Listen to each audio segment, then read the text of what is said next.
पाकिस्तान की दहशतगर्दी को खत्म करो, एक्सप्लॉयटेशन को रोको, शरारत को रोको, मुल्क के खिलाफ की जाने वाली साजिश खत्म करो। मैडम, भारत एक चमन है जहां पर हर फूल को खिलना चाहिए, और अगर कोई इस फूल के अगर पूरे फूल खिलेंगे तो उसकी खुशबू से ये वतन मौतर होगा। मगर अगर इस चमन का माली ये कहेगा कि एक ही फूल खिलेगा, तो मैं जिम्मेदारी के साथ कह रहा हूं, अगर एक ही फूल खिलेगा तो वो सहरा बन जाएगा और माली माली नहीं रहेगा, वो जल्लाद कहलाएगा। तो इसीलिए मैडम, हम उम्मीद करते हैं कि हुकूमत इस पर जोर जबर ना करे।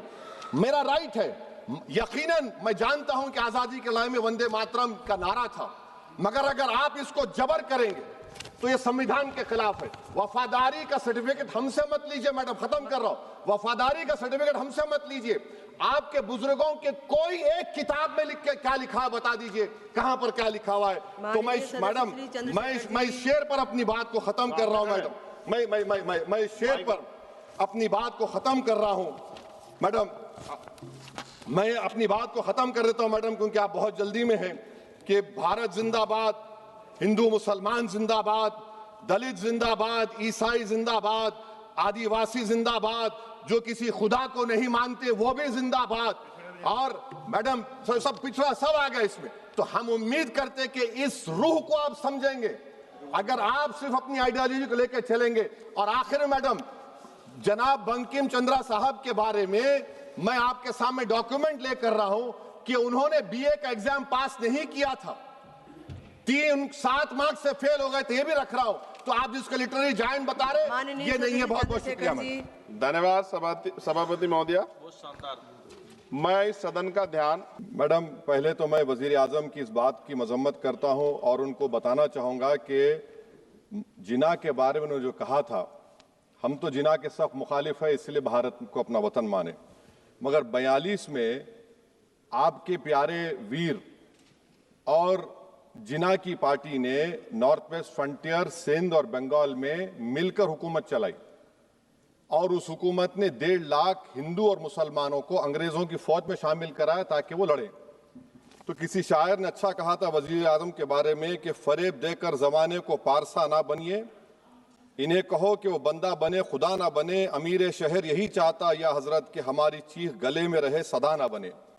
दूसरी बात मैडम, हमारे वजीर दिफा जनाब राजनाथ सिंह साहब ने बड़ा ही अजीब व गरीब और तकलीफ दे बात कही उम्मुल मोमिनीन के बारे में और उम्मुल किताब के बारे में। उम्मुल मोमिनीन उनको कहते हैं जो हमारे प्रॉफिट मोहम्मद सल्लल्लाहु अलैहि वसल्लम की वाइफ हैं। वो हम तमाम मुसलमानों की माँ, हम उनको तस्वुर करते हैं, मगर हम उनकी इबादत नहीं करते।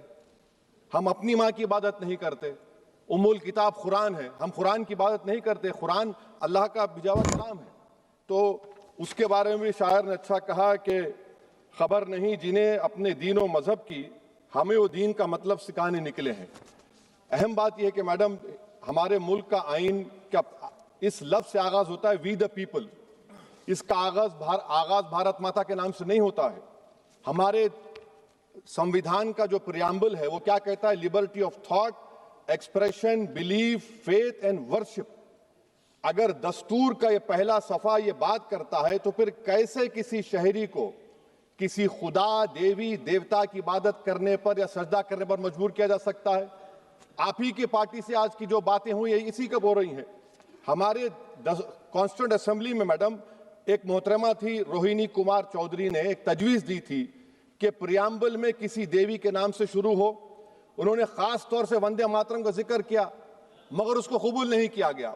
फिर केवी कामत साहब ने एक तजवीज़ दी कि इट्स सिटीजन्स को बदलकर हर सिटीजन्स किया जाए और खुदा के नाम से शुरू किया जाए, वो तरमीम को मुस्तरद कर दिया गया।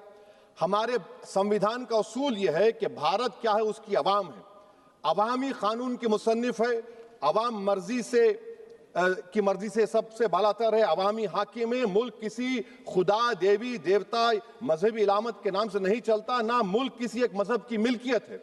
इसीलिए बाबा साहब अम्बेडकर ने क्या कहा था, उन्होंने मदर इंडिया के नजरिए को मुस्तरद किया। बाबा साहब ने एक नई इस्तिलाह वजह कर दी और कहा कि भैक्षित भारत, ये बाबा साहब अम्बेडकर ने कहा। अब मैडम, अगर मजहबी आजादी इस आइन का बुनियादी उसूल है, तो सवाल यह पैदा होता है कि उस वक्त हमारे जो कॉन्स्टिट्यूंट असेंबली के प्रेसिडेंट थे जनाब राजेंद्र प्रसाद साहब ने किस बुनियाद पर वंदे मातरम को कौमी तराना करार दिया? ना तो कोई सिक्योरिटी रेजोल्यूशन है इसके बारे में। मैडम, मैं आपको बताना चाहूंगा कि जुडिशरी क्या कहती है। बीजू इमैनुअल केस है 1986 का, जिसमें जिहोवा विटनेस ने कहा कि मैं नेशनल एंथम के वक्त खड़े रहूंगी, पढ़ूंगी नहीं। सुप्रीम कोर्ट ने कहा कि उसने कोई गुनाह नहीं किया। वहीं एक 2017 का केस है अश्विनी उपाध्याय का केस सुप्रीम कोर्ट का, उन्हें कहा गाइडलाइंस दिए जाएं वंदे मातरम पर, सुप्रीम कोर्ट ने नहीं कह दिया। फिर आप आ जाइए madam, prevention of insult act national 1971, इसमें नेशनल सॉन्ग नहीं है, सिर्फ नेशनल एम्बलम और आपका नेशनल एंथम है। फिर आप आ जाइए 40th अमेंडमेंट आर्टिकल 51 है, 76 में पास हुआ, उसमें भी इसका कोई जिक्र नहीं है। मैडम, मैं आपके सामने बताना चाहूंगा कि हमारा भारत एक इसका मजमुआ क्या है, इसमें हिंदू है, मुसलमान है, सिख है, ईसाई है, जैन है, एथिस्ट है, मेहनतकश है, किसान, गरीब, मजलूम और दलित है। मगर अगर जो तकारीर आज हमने यहां पर सुनी और बाहर जो सुनते हैं, अगर भारत को देवी कहने और उसके आगे सजदा करने, तो दरअसल कौम परस्ती को, वतन से मोहब्बत को मजहब में तब्दील कर रहे, और फिर यहां पर बोल रहे कि अगर भारत में रहना है तो वंदे मातरम गाना पड़ेगा। भाई, ये तो संविधान के खिलाफ है, सुप्रीम कोर्ट के जजमेंट के खिलाफ है। अगर वंदे मातरम मैडम कौमियत का मियार है, तो फिर सवाल ये है कि हसरत मोहानी की कौमियत क्या थी जिसने इनकलाब जिंदाबाद का नारा दिया? अगर यूसुफ मेहरली ने quit India Simon go back का नारा दिया तो उसकी कौमियत क्या थी? अगर हैदराबाद से मौलवी अलाउद्दीन जो मक्का मस्जिद का पहला मुजरिम है काला पानी में, और तुरेबाज खान जो मारकर लाश को लटका दिया गया था हैदराबाद में 8 दिन तक, उसकी कौमियत क्या थी? अगर इनायतुल्लाह काफी जो जिहाद का फतवा अंग्रेजों के खिलाफ दिया मुरादाबाद में, जब उनको 2 दिन में फांसी की सजा दी गई, और जब फांसी की सजा के ओर जा रहे हैं तो इनायतुल्लाह मौलाना काफी की जबान पर क्या था? वो रसूलुल्लाह हमारे प्रॉफिट की नात पढ़ रहे थे। क्या पढ़ रहे थे? कोई गुल बाकी रहेगा ना चमन रह जाएगा, पर रसूलुल्लाह का दीन हसन रह जाएगा। तो उनकी कौमियत क्या थी? माल्टा की जेल में महमूदुल हसन, हुसैन अहमद मदनी 6 महीने माल्टा की जेल की ग्राउंड में पड़े रहे, उनकी कौमियत क्या थी? अल्लामा फजल खैराबादी का वो सेल काला पानी का पुकार कर इनसे पूछ रहा है, जो वहीं पर मर गए, खबर वहां पर है, बताओ मेरी कौमियत क्या थी? मैडम, मैं एक मुसलमान हूं, मैं इस्लाम को मानने वाला बावकार इंसान हूं, और मेरे मजहब की बुनियादी तालीम तौहीद है, ला इलाहा इल्लल्लाह, नहीं है कोई खुदा सिवा अल्लाह के। और कुरान में अल्लाह क्या बोल रहा? इय्याका नाबुदु इय्याका नस्तईन, तुम मेरी इबादत करो, मुझे मानो। मुझे कहां से मिल रहा? आर्टिकल 25 से मिल रहा है। मुझे कहां से मिल रहा है? Liberty of thought, expression, belief, faith and worship से मिल रहा है। तो इसको जोड़ना ये बहुत ही खतरनाक होगा। और हमारे प्रॉफेट मोहम्मद सल्लल्लाहु अलैहि वसल्लम जब मदीने को गए तो उन्होंने उस वतन के लिए दुआ की, कहा कि अल्लाह मदीने की मोहब्बत हमारे दिलों में और इजाफा कर दे, मक्के से ज्यादा कर दे।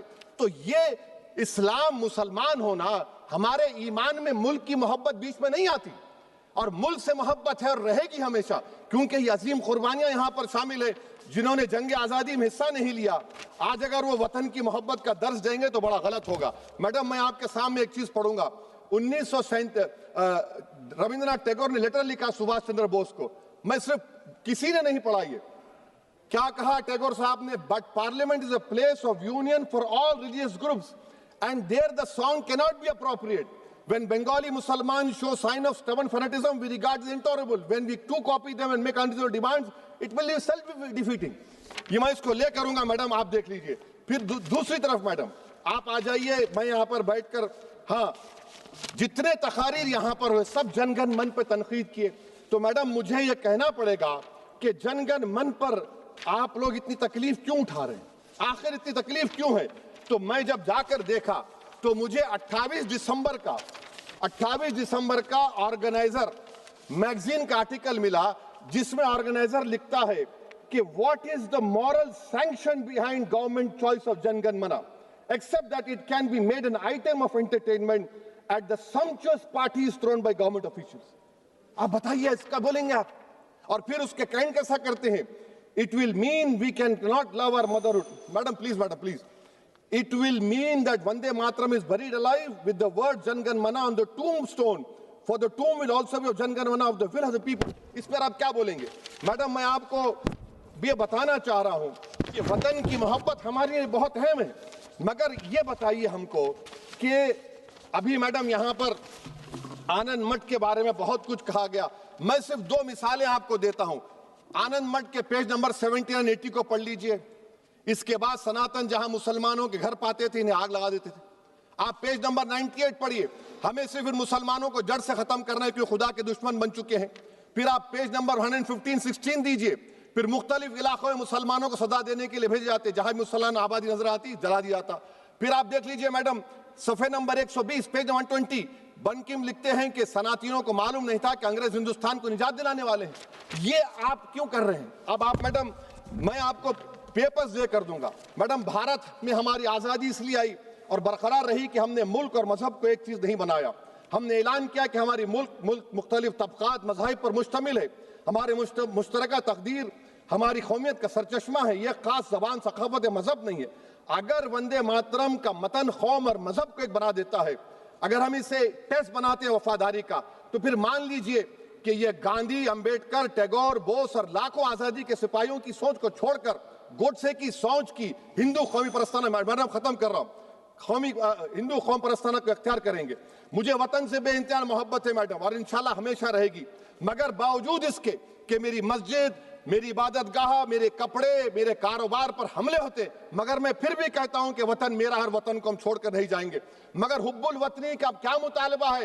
हुब्बुल वतनी ये कहता है कि वतन से मोहब्बत है तो जुल्म को खत्म करो, गरीबी को खत्म करो, बेरोजगारी को खत्म करो, जबर का खात्मा करो, अमन का गहवारा बनाओ, पाकिस्तान की दहशतगर्दी को खत्म करो, एक्सप्लॉयटेशन को रोको, शरारत को रोको, मुल्क के खिलाफ की जाने वाली साजिश खत्म करो। मैडम, भारत एक चमन है जहां पर हर फूल को खिलना चाहिए, और अगर कोई इस फूल का, अगर पूरे फूल खिलेंगे तो उसकी खुशबू से ये वतन मौतर होगा, मगर अगर इस चमन का माली ये कहेगा कि एक ही फूल खिलेगा, तो मैं जिम्मेदारी के साथ कह रहा हूं, अगर एक ही फूल खिलेगा तो वो सहरा बन जाएगा और माली माली नहीं रहेगा, वो जल्लाद कहलाएगा। तो इसीलिए मैडम, हम उम्मीद करते हैं कि हुकूमत इस पर जोर जबर ना करे। मेरा राइट है, यकीनन मैं जानता हूं कि आजादी के लड़ाई में वंदे मातरम का नारा था, मगर अगर आप इसको जबर करेंगे तो ये संविधान के खिलाफ है। वफादारी का सर्टिफिकेट हमसे मत लीजिए मैडम, खत्म कर रहा हूं, वफादारी का सर्टिफिकेट हमसे मत लीजिए। आपके बुजुर्गों के कोई एक किताब में लिख के क्या लिखा है बता दीजिए, कहां पर क्या लिखा हुआ है। तो मैडम, मैं इस शेर पर अपनी बात को खत्म कर रहा हूं मैडम, मैं इस शेर पर अपनी बात को खत्म कर रहा हूं मैडम, मैं अपनी बात को खत्म कर देता हूं मैडम, क्योंकि आप बहुत जल्दी में हैं। कि भारत जिंदाबाद, हिंदू मुसलमान जिंदाबाद, दलित जिंदाबाद, ईसाई जिंदाबाद, आदिवासी जिंदाबाद, जो किसी खुदा को नहीं मानते वो भी जिंदाबाद, और मैडम सब पिछड़ा सब आ गया इसमें। तो हम उम्मीद करते कि इस रूह को आप समझेंगे, अगर आप सिर्फ अपनी आइडियोलॉजी को लेकर चलेंगे। और आखिर में मैडम, जनाब बंकिम चंद्रा साहब के बारे में मैं आपके सामने डॉक्यूमेंट लेकर रहा हूं कि उन्होंने बीए का एग्जाम पास नहीं किया था, 7 मार्क्स से फेल हो गए थे, ये भी रख रहा हूं। तो आप जिसको लिटरेरी जायंट बता रहे, ये नहीं है। बहुत बहुत शुक्रिया। धन्यवाद सभापति महोदया। मैं इस सदन का ध्यान